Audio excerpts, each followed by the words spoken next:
Good morning, everyone. It's good to see all of you here today. It is excitingly encouraging because I know we're in a time where it is easier to do evil than it is to do good. In fact, people will laugh at us, people make fun of us, people will even destroy us, kill us, beat us up and everything in the right moment, just so that they can do their evil without feeling bad about doing it. They have a conscience just like everybody else. And so that's why this scripture is so important. Now, go ahead and let's turn to Galatians 6, verse 9. It's important that we've done these particular scriptures in Galatians because what I have tried to show you to do in these scriptures is how to take a simple scripture apart and see what all God has packed in there for us to be able to live our lives, to be able to live according to God, to change from the way in which we learned how to live when we were in sin, and be able to know who He is and all that. It's just great that He can say in so few words something so magnificent and wonderful. So here, let's take a look at Galatians 6, verse 9. This is right after the point where he says, hey, don't be fooled. God will not be mocked. What you sow, you will reap. And he says this, verse 9, let us not become weary of doing good. For at the proper time we will reap a harvest if we do not give up. So that's a great scripture. Let's take a look and see what he is talking about. You know, at this time, it is difficult to do good. People are winning when they're doing evil. We see them getting rich. We see them getting favors. We see them getting all kinds of things because they are evil and not good. And they seem to even be having a happy life, a great life. And we say, man, I'm tired. In fact, everybody gets tired. And listen to what God says in Isaiah chapter 40. Let's turn over there. Isaiah chapter 40 and verse 30 and 30 through 31. He says this. Even youths grow tired and weary, and young men stumble and fall. If anybody's had children, know that when your children get tired, boom, they're asleep. They don't care whether they're laying on the grass or whether they're hanging off a sofa or what. You've got to pick them up and drag them home. They don't have any other concept that when they're tired, they're going to sleep. And he says, even they get tired. But those who hope in the Lord, now this is a different kind of thinking. Those who hope in the Lord will renew their strength. They will soar on wings like eagles. They will run and not grow weary. They'll walk and not be faint. What a beautiful picture this is. Look, everybody gets tired. Everybody gets tired because doing evil is hard. Doing good is hard. It takes work, like turning on a light bulb. It requires energy. You got to pay for it. You can't just say, hey, let there be light, and there is light. It's got to be done. And when we do it, we get tired. In fact, there's one of the great prophets who was so tired when he ran from evil, from the fear and so on, that he laid there and didn't even want to eat and had to be cared for by birds. There are times when we get tired, we get dog tired. It's just so tired that you can't move anymore. And he's saying, I understand that. However, in my word, you're going to find strength. In me, you're going to find strength. And let me tell you, sometimes when you're tired of doing good, even though it seems like it's the right thing to do, the reality is God may be disciplining you, and He may be trying to help you learn to do it differently. While it may be a good thing you're doing, you may need to do it in a different fashion, or to change your attitude, or to change your outlook. Look what he says in Proverbs 3, verse 11 and 12. My son, do not despise the Lord's discipline, and do not resent his rebuke, because the Lord disciplines those he loves. As a father, the son he delights in. So when this happens, don't let it bother you, because here's what's going on. And in one of the major prophets, we read about how God is going to send them into exile and so on. And he says, do not think this is forever.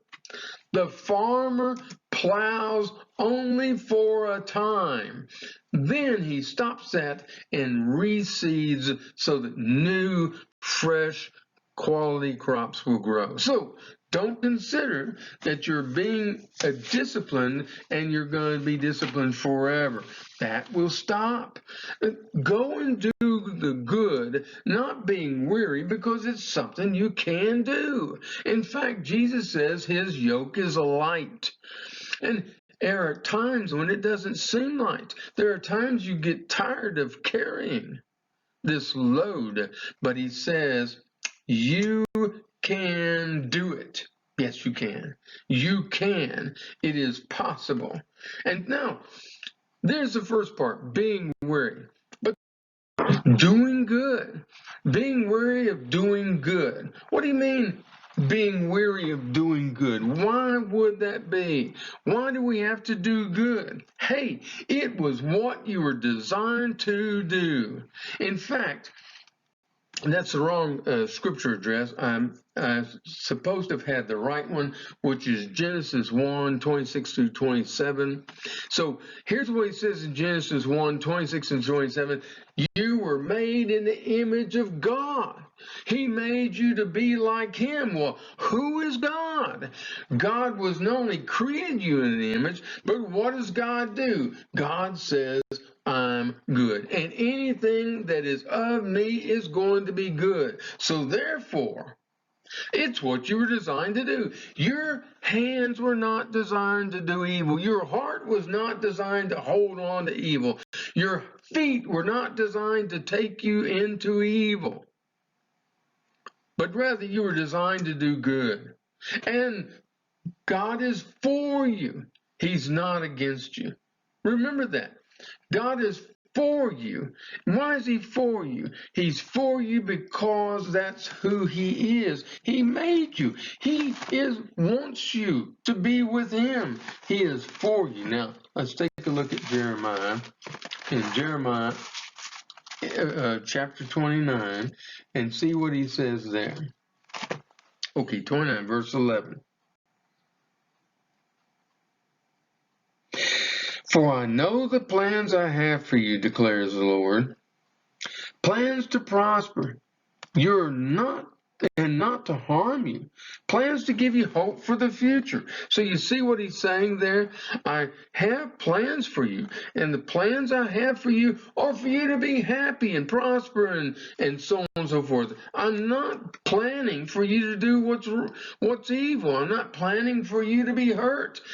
As long as you know that God is for you, you can be doing good, because that's who he is and what you were designed to do. Now, then the last thing we see in this doing good brings about a full life. In fact, John tells us in John 10:10 exactly that.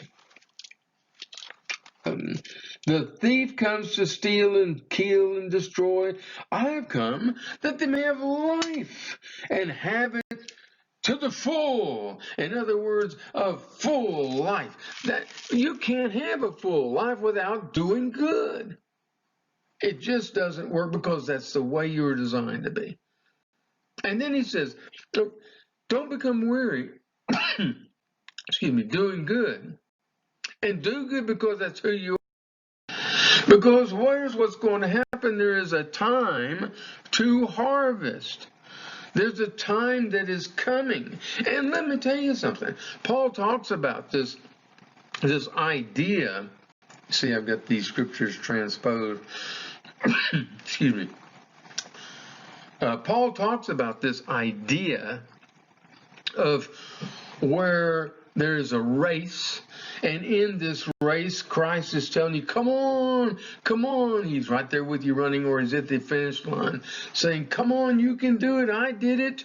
And that there are these spectators who are watching you. And in Hebrews 12, 1 through 3, he says to us, there's a great crowd of witnesses that surround us. So there are people who have gone on before us and done this, and they're saying to you, come on. And whether they're watching or not, we don't know, but we know that this earth and what's happening now is the focus of the spiritual realm at this point. So they probably are. But here's the key thing. Even if they're a witness by the fact that they're attesting to what's true, then they're saying, don't let us down. We pass the baton to you. Pass it to others. Don't fail. And then we see that in this, we're to keep working for the harvest. I'm going to tell you, the harvest is not easy. You've got to plow, you've got to plant, you've got to water, you've got to feed, you've got to take care of all of that. Listen to what James says in James 1 and verse 12. Blessed is the man who perseveres under trial, because when he has stood the test, he will receive the crown of life that God has promised to those who love him. Do you see that? In other words, there's a time that there's going to come a harvest, and in this harvest, all the good will be. And so God's saying, yes, you're having to deal with evil at this point. Yes, you're having to be pushed upon right now. Yes, things are going bad for you now. But don't worry. There is a harvest coming, a time in which you're going to be able to come here and be with me, and you'll be served, and things will go well, because there'll be no sin there. There'll be no pain and suffering, no death, no dying. There won't be any of the wrongdoing. You won't make mistakes. You're going to enjoy every single bit of it, because that's why you were created. And he's saying to you, do it. Do this. Don't worry about the pain and the suffering of it, but go forth and do it, and you'll be doing well. And then because you have done all of that stuff, he says to us, do not give up. And turn to Galatians chapter 6 and verse 9, and let's read this again. Look at what he says. Let us not become weary in doing good, for at the proper time we will receive a harvest if we do not give up. And he's saying, when you're standing there on the road of life, and things are tough, and you see all these exits to all these restaurants and all these fun things and all these areas you want to go to and just play around and not have to work hard. He's saying, don't give up. And there are signs along the way, don't give up. Now, years ago I was sitting around the table, we were studying, and one of the guys, he was fairly new to the church. And, well, that's not true. He had been in the church years and years ago, but fallen away. And he comes back. And now he realizes he's got to correct his behaviors. And we're discussing some of the things there. And he puts his hands together. He puts his elbows on the table. He looks down the table at me and he says, this is just too hard. And I said, consider the end product. If you did 80 years or 100 years of hard work here, you're going to have eternity of wonderful there. So make sure you understand that properly. That don't give up. A harvest is coming. Wasn't you reap what you sow? If you are sowing good, you're going to reap good. If you're sowing evil, you're going to reap evil. And let me tell you something. And when we think about who we are and how we're to exist in this life, and we think, well, I want to do this evil. Can you imagine what life is going to be like in the hereafter when you, who were designed to do good, cannot do good ever anymore in any way? But now you only do evil. Be careful. Don't grow weary. You reap what is sown. So don't give up doing good. Thank you.